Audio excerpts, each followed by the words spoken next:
Hello Virgo, Sun, Moon Rising, and Venus signs. Kamusta kayo? Sana po nasa mabuti kayong kalagayan. Welcome back po sa Star Tarot at kung bago kayo rito, welcome din kayo. Thank you for your support. I truly appreciate it. No? God bless you po. So, tignan natin kung ano ang mga messages ni Virgo. First message po ninyo, we have the Six of Wands. Alright? So, this is victory energy. Virgo, si Six of Wands. This is you reaping the rewards of your hard work dito. Kasi kung ano man yung pagtatagumpayan mo rito, maaaring matagal mo tong pinagtrabahuan.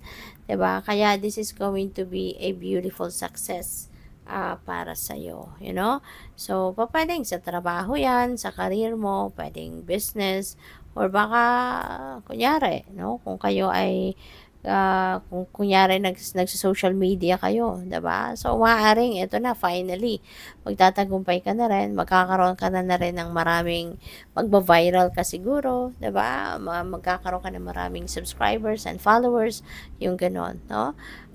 Pupuwede kung sa trabaho 'to baka kayo ay, mabibigyan kayo finally ng financial reward din. Baka merong extra bonus na ibibigay sa'yo, yung mga gano'n. Kasi maybe, 'di ba, finally you've finished, with flying colors kung ano man yung mga ginawa mo sa trabaho. Kaya magiging ang ganda, magiging maganda ang you will be on the spotlight, kumbaga, pupuwedeng mabigyan ka din ng promotion kung sa trabaho ninyo ito.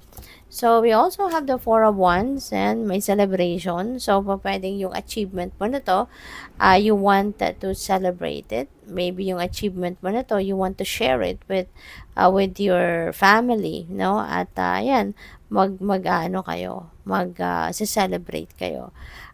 Pupuwede rin na meron ditong union, of the people in love, in marriage. Pupuwedeng may magpapakasal dito, merong kasalang magaganap, puwedeng merong engagement, puwedeng merong reunion, yung gano'n, no? So, napakaganda.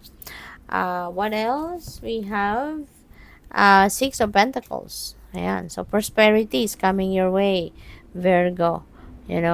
At maaari ng iba sa inyo rito, pwedeng meron kayong mga financial blessings na matatanggap. At ang maganda rito, kung ano man ang mga blessings na to, financial blessings na to, this is going to be more than enough para sa'yo. You can still siguro pay off your debts, mababayaran mo ng mga utang mo, magkakaroon ka ng konti, na pwede mong maitabi, pwede mong maipon. Baka magkakaroon ka rin dito ng pera na, alam mo yun, pwede ka rin makatulong pa sa iba. Diba? So, this is really going to be a time for give and take then. May mga blessings kang matatanggap, may mga pera kang matatanggap, and may mga tao din, na pwede mong matulungan din, masuportahan with whatever you are receiving, So, good luck. So, maraming salamat din, Virgo, for subscribing. And if you haven't subscribed yet, subscribe na po kayo. And maraming salamat din for not skipping the ads. Malaking tulong po yan sa akin. And please click the join membership. Join button sa baba ng video po kung gusto ninyo na mag-join sa membership. So, we also have embrace stillness. Alright? So, kailangan siguro ninyo ngayon na mag-reset din ng sarili ninyo, Meron tayong relax, stillness, so puro to pagpapahinga. Virgo, baka kayo ay super pagod na, kailangan ninyo yan. Siguro, this is a time for you na kailangan mo na mag-take ng break. You need to take a break. You need to spend time by yourself, kumbaga, magganon muna kayo kasi po pwedeng stress na din kayo, okay? So, embrace stillness, mag-relax ka, malaking bagay ito na makapagpahinga kasi kailangan mo na recalibration ng sarili mo, reset ng sarili mo para nang sa gayon makabawi ka muna, sa pagod, sa stress na-accumulate na ng katawan ninyo. And also, seek counsel, Baka meron kayong problema, meron kayong kailangang solusyon ng problema, wag mong sarilinin, no? Wag mong sarilinin kasi kapag sinarili mo lang 'yan, yung isip mo, yung ideas na may isip mo, yun at yun lang din yun. Paikot-ikot lang yan sa isip mo. Whereas, if you're going to talk to someone, baka, no, makarinig ka ng ibang perspective, makarinig ka ng ibang opinion, 'di ba? And that is going to help you na magkaroon ka, no, ng comparison or magkaroon ka ng somehow change, 'di ba, sa approach ninyo, no, sa problema. Pupuwede rin na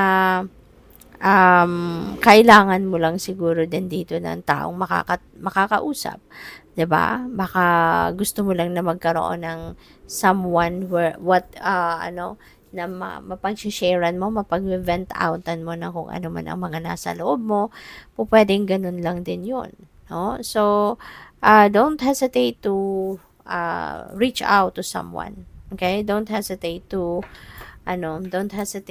ask for a time, no, para sa mga tao. Baka meron kang mentor, meron kang spiritual teacher, spiritual guide, no, na makakatulong sa'yo, then reach out to that person. So, what else? We also have play. Ayan, you know what, Virgo? Parang siguro hindi talaga kayo nagkakaroon ng time siguro para sa sarili mo, no? Siguro medyo may katagalan na to. Kasi tignan mo, stillness, relax, play. See?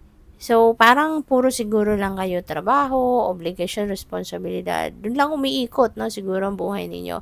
You don't even have time siguro to unwind. You don't even have time siguro to rest, no? Alam mo yun, siguro matutulog na lang kayo, itutulog mo na lang, nagtatrabaho ka pa. 'Di ba? Pwedeng ganun. Or itutulog mo na lang, iniisip mo pa yung diskarte sa mga gagawin mo the next day. Alam mo yon, yung ganun, yung parang punong-puno lagi yung isip mo siguro ng kung anong tatrabahuin mo. Ano pa yung mga kailangan mong trabahuin. Yung ganun. Kaya, ito yung mga panawagan na ito sa inyo. Parang, siguro, ang iba nga sa inyo, siguro, ang nakakaramdam na, no, kayo ng somehow physical discomfort. You know, kapag ano yan, Virgo, kapag nakakaramdam na kayo ng physical discomfort, yung parang kunyari, may mga pananakit na ng ulo, balikat, or kung ano, na part ng katawan ninyo na merong discomfort, ibig sabihin yan, nananawagan na ang katawan ninyo, no, ng attention. Okay? Attention from you. Kailangan mo na it's either magpahinga or magpa-check up or yung mga ganon. Kasi parang baka nani-neglect na ninyo yung pagse-self-care ninyo. Samantalang dapat yung well-being natin, yung self-care natin, yun ang dapat na first priority natin. Kasi kahit marami kayong gagawin, 'di ba? Marami kayong obligation at responsibilidad.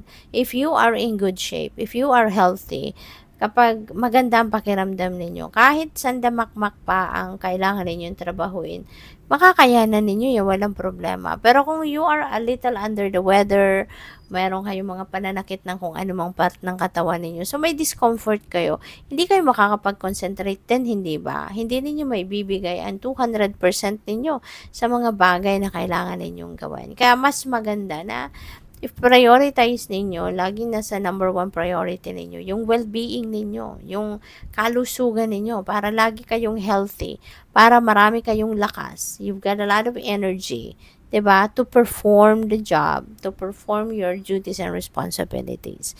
Okay? Kaya ngayon, bigyan mo ng time ang sarili mo na mapag-isa, mag-stillness, magmuni-muni, mag-relax ka, mag-unwind ka, no? Do some silly activities, no? Katulad ng mga bata ka pa, 'di ba? Na parang bata lang na walang iniisip kundi mag-enjoy lang muna, yung gano'n, no? Hindi mo naman matagal na gagawin 'yan, 'di ba? It's just, take some time, no, sa sarili mo. Para makapag-unwind ka muna. Okay? Good luck sa'yo. Thank you for watching. Love and light. Namaste.